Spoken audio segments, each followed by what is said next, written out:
Името го дадовме, ама дивоградбите не ги даваме. Добре дојдовте во Прекутасевски шоу. Македонијо, тешки опинци те газат. И не само опинци, тука и наркодилери, криминалци, тендераши, педераши. И сега сите има да ги ставам Прекутасевски и така добро има да ги испердашам по газето вака. Фике, фике, фике, фике, фике. А пердашот почнува сега. Скопје подбитно треба да се побратими со Газа.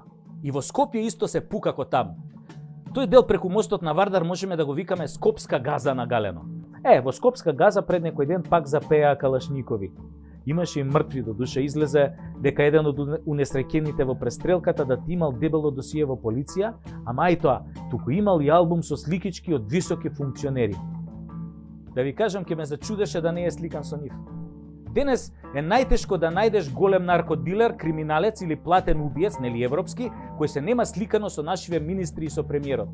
Абе не постои бандит од европскиот подземен крем, кој нема направено селфи со нашиве. Ете го и тој Пекер, еден од шефовите на турската мафија. Замислете, и цела Турција го бара низ цел свет, а тој се пофали дека се криел кај Заев дома. Ај сега, абе да се крстиш со две раце, прво со лева па со десна. Абе бил кај него да го проба ајварот, бе не за друго. Како после бе Деа да те остави сам да ги апсиш дилерите во сопствената држава? Ета невозможно, што би рекол Путин. Деа ајвар не јаде бе луѓе. Ајде сите на спиење и сонувајте Македонија онака како што ја замислувате.